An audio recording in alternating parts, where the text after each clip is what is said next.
คอมมิวนิสต์ในยุโรปจึงล่มสลายคอมมิวนิสต์ในตอนนี้จัดการกับพวกคอมมิวนิสต์ในตะวันออกกลางจัดการกับคอมมิวนิสต์ในตะวันในอเมริกาใต้ตอนนี้จัดการกับอเมริกาใต้ก็เหลือแต่คิวบาเหลือคิวบา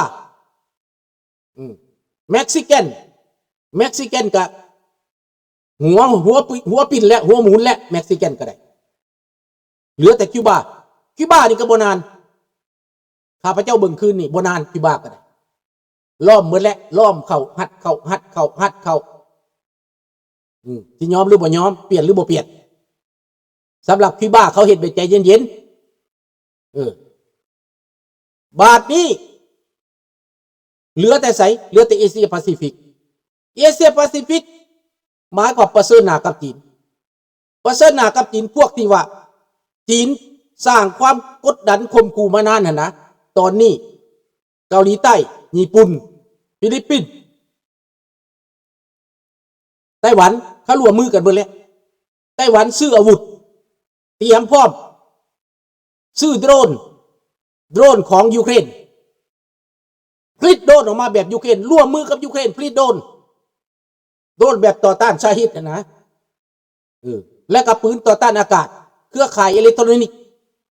ปืนยิงเรือจีนเข้ามาใกล้ขนาด20กิโลเมตรนี่นะเอาให้มันจมลงพื้นโลดไต้หวันเตรียมการแบบเดียวกับยูเครนพี่น้องเทียนแบบยูเครนไต้หวันก็ได้เรือจีนนี่ในน้ำมันนะแลนเข้ามานี่เอาจมโลดบ่ต้องใส่คนอีกใส่โรโบใส่อันนั้นนะ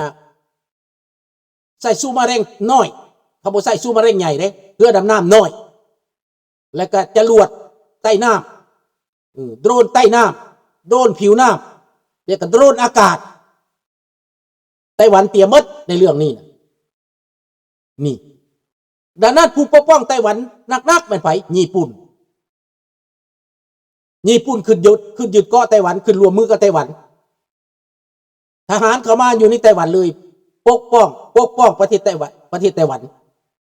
เพราะว่าทุนของญี่ปุ่นนั่นอยู่ในไต้หวันการทำมาหากินของญี่ปุ่นในไต้หวันสินค้าของญี่ปุ่นในไต้หวันยุทธศาสตร์ถ้าไต้หวันล่มญี่ปุ่นก็บ่มั่นคงนี่ดังนั้นประเทศลาวดิพวกเจ้าสิเป็นจักจั่นต่อไปข้าพเจ้าเห็นจักจั่นตอนปีใหม่มันออกมาหลายเด้มีเหนี่ยวแตกเหนี่ยวแตนพวกจักจั่นพวกเหนี่ยวใส่ส่งก็มีจักจั่นตอนปีใหม่มันมีหลายมันออกมาหลายห้องบ่หยุดบ่เศร้า7 มื้อ 7 คืนดังนั้นเปลี่ยนซะลูกหลานเข้าใจแล้วบ่เว้านี่นะบ่แม่นลูกมาดูถูกบ่แม่นลูกมาเว้าหยังเว้าให้พวกเจ้ามีสติเว้าให้พวกเจ้ามีสติและเข้าใจปัญหาการเมืองโลกนี่มันอยู่ด้วยการเมืองระดับโลกมันเป็นการเมืองระดับโลกพี่น้องถ้าพวกเฮาบ่เปลี่ยนถ้าพวกเฮาบ่แก้ไขถ้าพวกเฮาบ่ร่วมรับรู้ความจริงนะแต่ว่าดีอยู่บันไดคนลาวในประเทศดีอยู่บันไดพวกเจ้าเข้าใจบ่ดีบ่อนว่ามันมีลาวในอเมริกาเกือบล้านคนล้านกว่าคนปานนั้นเด้ลาวนี่ก็ล้านกว่าคนจนเป็นบ้านเป็นเมืองอยู่เท็กซัสมีวัดแต่ละรัฐหุ่งเฮืองเหลืองอันนี้แหละความดีใจของพวกเจ้านะให้ดีใจไว้โลดเพราะคนลาวพวกนี้มันจะต่างหน้าให้คนลาวในประเทศสำหรับเว้าเรื่องเมืองลาวจะเลือกเส้นทางไหนคนลาวในประเทศเลือกบ่ได้เพราะเขาบ่ให้เลือกเขาปิดปากปิดหูปิดตาไว้แล้วเขาบ่ให้เลือกแต่ว่าคนลาวนอกสิเลือกให้ประเทศลาวเป็นเสรีภาพเป็นประชาธิปไตยและพัฒนาร่วมกับโลกเขาทุนการค้าการลงทุนการพัฒนาการศึกษาสาธารณสุขการเมืองการทหารพวกลาวนอกเขาเรียนรู้มาเขาเป็นเสี่ยวซานเขารู้จักเขาทันโลกความรู้ที่เขามีนั้นมันจะเป็นคาถามันจะเป็นสังสินไซเดี๋ยวนี้สังสินไซกำลังออกเคลื่อนไหวไผสังสินไซเจ้าสุริวงศ์สว่างเจ้าท่าญาได้เฮ็ดหยัง อย่าลืมเด้อเจ้าทายาคือแม่ทัพเด้อแม่ทัพผู้บัญชาการเป็นเจ้าทายาเด้อให้พวกเจ้าขึ้นไปโลดผู้น้องชายเป็นแม่ทัพนาผู้อ้ายเป็นพระราชาให้พวกเจ้าขึ้นไปโลดสีโหสังทองสินใสนางสุบุญธาให้พวกเจ้าขึ้นเอามาฮอดยุกฮอดบ้านฮอดบ่อนฮอดตอนสำคัญถ้าพวกเจ้าบ่ติดตามพวกเจ้าจะบ่ฮู้จักถ้าลุงเว้าลุงแต่งเพลงร้องออกไปพวกเจ้าก็อาจจะฟังแล้วก็หัวในใจฮึกมันโอ้ยมันอย่างน้อปฏิว่าที่จริงแล้วมันไปตามบ้านตามบ่อนตามพื้นตามแผ่นเด้อลูกหลานเด้อให้พวกเจ้าติดตามดีๆมันไปตามพื้นตามแผ่นแท้ๆดังนั้นการปักหลักเฉลิมฉลองสตาตุ้ยสร้างสามหัวอยู่ในออสเตรเลียนั้นเป็นสัญลักษณ์เป็นปึกเป็นแผ่นเป็นหลักเป็นฐาน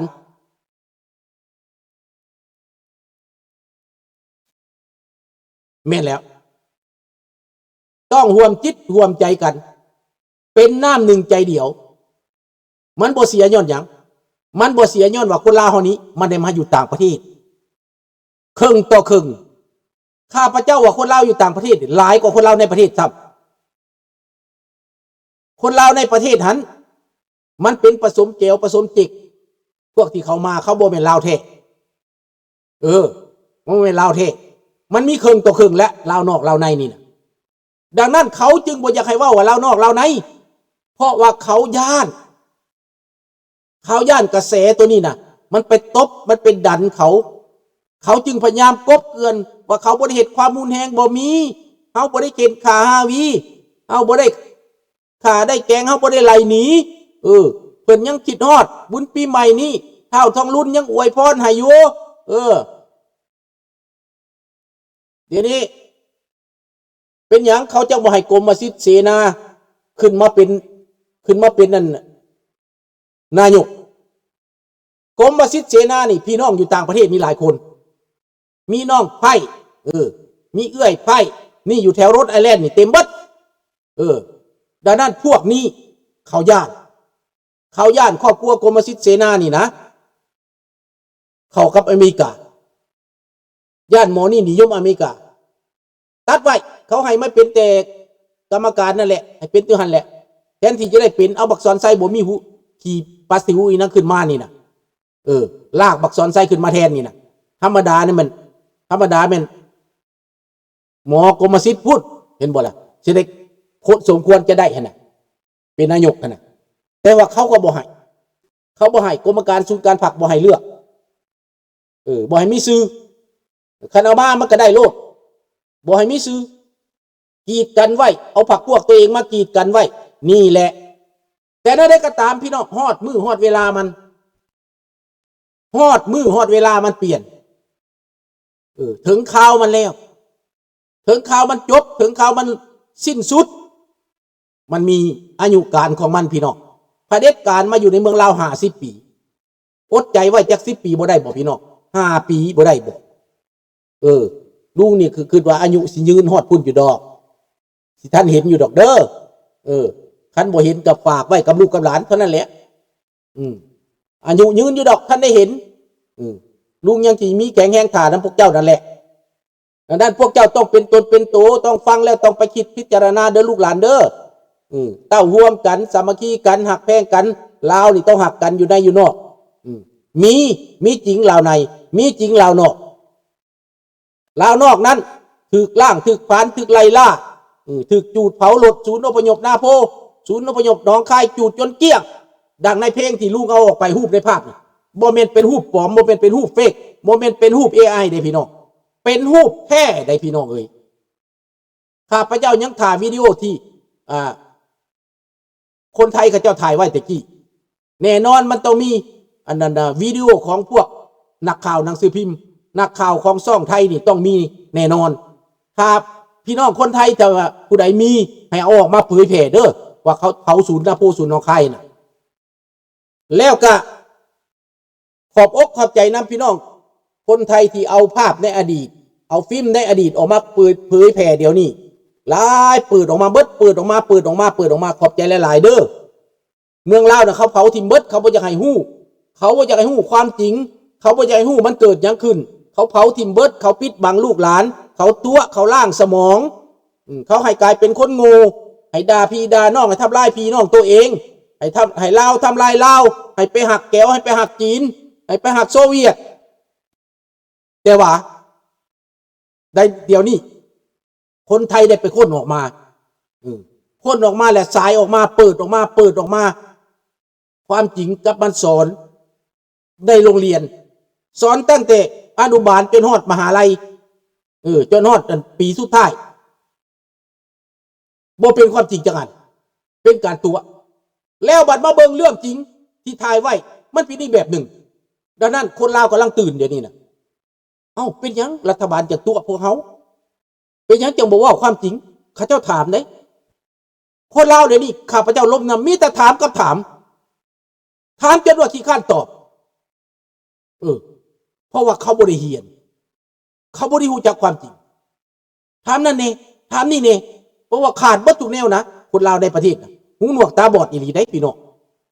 แปลว่าบ่จักความจริงบ่จักคนว่าพี่น้องต่างประเทศเป็นยังเขาจังหนีนะพี่น้องคือบ่มีบอกประเทศไทยเขาจะอพยพหนีนะอย่างเก่งเขาไปทำงานซาอุอย่างเก่งเขาไปทำงานอิสราเอลอย่างเก่งเขาไปทำงานเกาหลีอย่างเก่งเขาไปทำงานอเมริกาเท่านั้นแต่บ่เห็นเขาอพยพหนีได้อพยพหนีจากประเทศเป็นหมื่นเป็นแสนเป็นล้านบ่มีได้มีแต่พม่ากับลาวนี่แหละกับเวียดนามกับเขมรนั่นแหละหนีหยังหนีภัยพิบัติคอมมิวนิสต์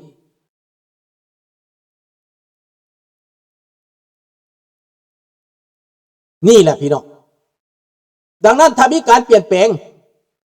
ข้าพเจ้าก็สิกลับลาวถ้ามีการเปลี่ยนแปลงได้ถ้าบ่มีการเปลี่ยนแปลงข้าพเจ้าก็บ่กลับหาประเทศใดมันอยู่คล้ายๆคือกันคันประเทศพม่ากลายเป็นเกาะทุเลมั่นคงข้าพเจ้าก็สิไปขอส่วนน้ำพี่น้องพม่าพุ่นแหละ หรือว่าสิไปขอส่วนน้ำธนพรนี่แหละ